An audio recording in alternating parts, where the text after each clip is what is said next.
ఆకాశము నుండి మన్నాను పంపిన దేవుని స్తుతించెదము.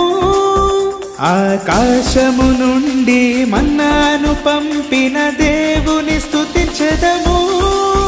బండ నుండి మధుర జలమును పంపిన ఆ యెహోవాని స్తుతించెదము.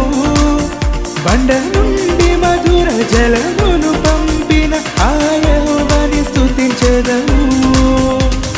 హల్లెలూయా స్తుతి మహిమ ఎల్లప్పుడు దేవునికి ఇచ్చెదము. హల్లెలూయా స్తుతి మహిమ ఎల్లప్పుడు